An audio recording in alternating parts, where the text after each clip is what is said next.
and welcome back to the 5 Minute Film Club, and happy Friday the 13th. And what a lucky year 2026 is turning out to be, because just a month after talking to you about Jason Goes to Hell, I'm back here talking about Jason X. So let's get on with it. The film is set in the future where all attempts to terminate Jason have failed miserably, so he has been captured.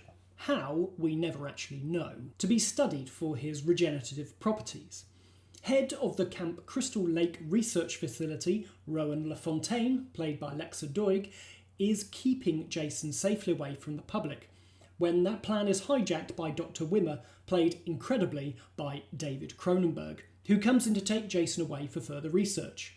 However, Jason seems to have overheard this plot and decides to break free, making quick work of the surrounding grunts and scientists. The only person left is Rowan, who manages to trap Jason in a cryogenic freezer. However, Jason manages to slice and dice his way through the freezer door, trapping Rowan in, with him to become blocks of ice.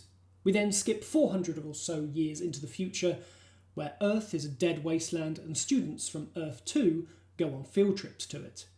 The cast aboard the Grendel are a fun bunch, but essentially they are just your normal Friday the 13th fare. You have the stoner, you have the two kids that just want to get off with each other, you have students or adults that are not actually there to help the students but more out for their own gain. It's similar stuff but with a space age twist. On this excursion, they stumble upon the frozen corpses of Jason and Rowan and take them back to the spaceship, the Grendel. On board, Rowan is brought back by the nanobots, but they conclude that Jason is too far gone to resurrect. Rowan wants him destroyed, but Professor Lowe doesn't, because he plans on selling Jason when they get back to base. A couple of teens get frisky, and Jason is awakened from his slumber to attack a female scientist and to perform one of the best kills of the series. Now, the freezing head moment where Jason takes Adrian's head and freezes it in liquid nitrogen and smashes it on the counter is one of the best in the entire series, and it has a whole Mythbusters episode all about it. But really the big thing about this film is this space age element that allows us to have the original Jason killed and then resurrected. Jason always comes back, so to have him resurrected as something different, and he doesn't just pop back up as the same thing, he comes back as this RoboCop style cyborg, and incidentally his design was actually created by the person who created the original design for RoboCop, so that's why it looks the way it does. And this chrome mask and this X that goes across him in the chrome, it's a lot of fun. It's laughable, but it's done knowingly. You can't think that this film is taking itself seriously, so if you're watching it, for goodness sake, don't take it seriously. Now, the genesis for this film is actually off the back of the fact that they couldn't get Freddy vs. Jason cracked. They couldn't get a script together.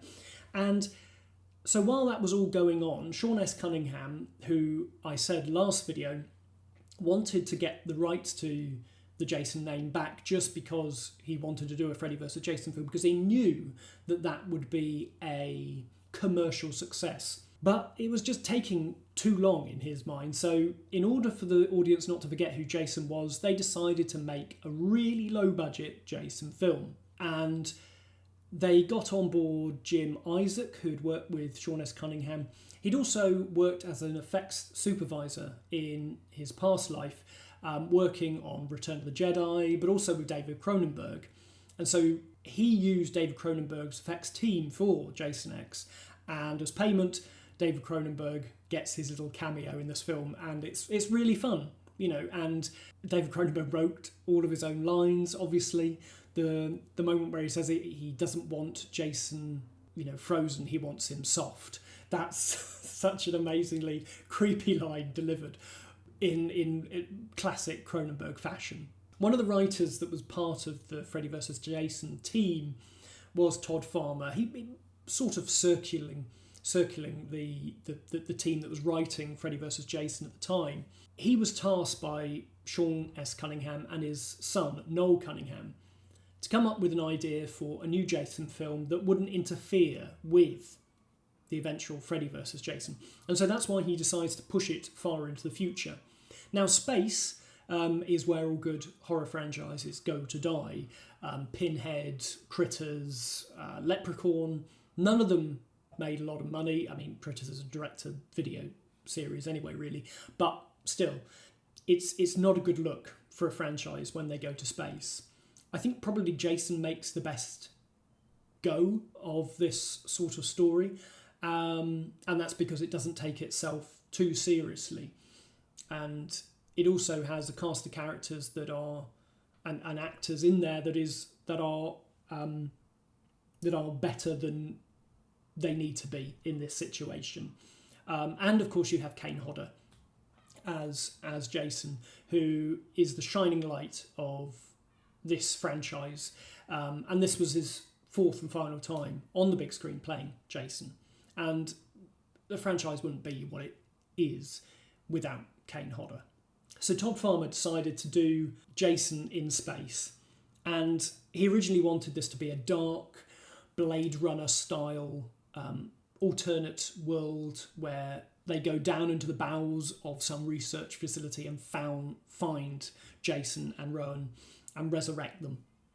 But that would cost far too much money, so they decided to rip off another film, which is Aliens.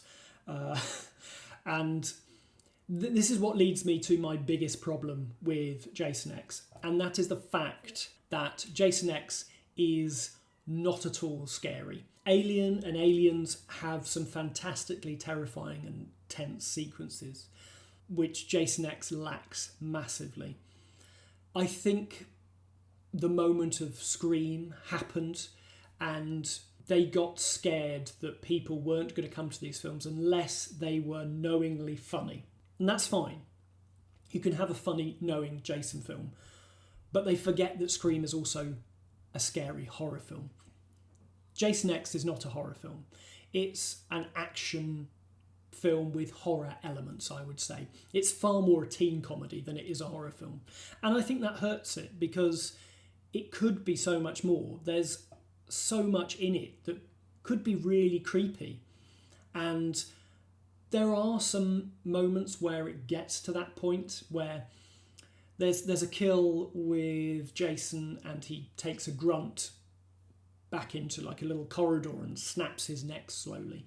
And I think that's really the closest we get to Jason being really nasty and this film going there to that place. Otherwise, it's fun. You know, that's the be all and end all of Jason X. It's a fun film.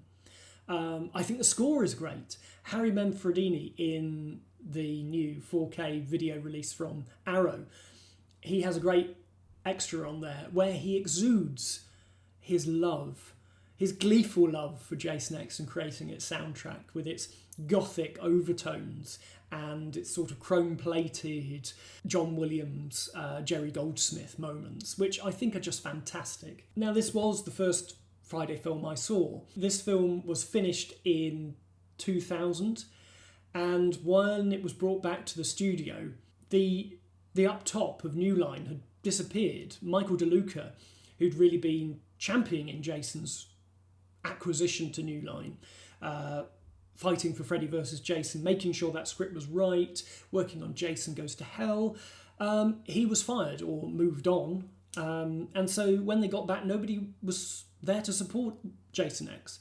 So it languished on a shelf for 2 years. Essentially, the film originally was a negative pickup.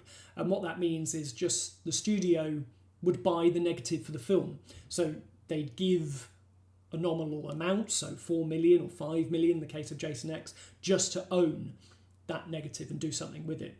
But then they lost interest in it. And it sat there and they didn't spend any money on any marketing. They made a trailer on the same day that the film was eventually released in November 2001 in Spain, of all places. Some market research probably said that a load of Jason horror fans were in Spain. No idea. If anybody knows why this film was released in Spain, I'd love to know. Before it was eventually released in April 2002 in US cinemas.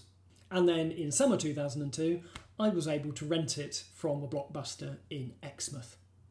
It's a weird film for me to have started on Friday the 13th with the whole series, watching this first.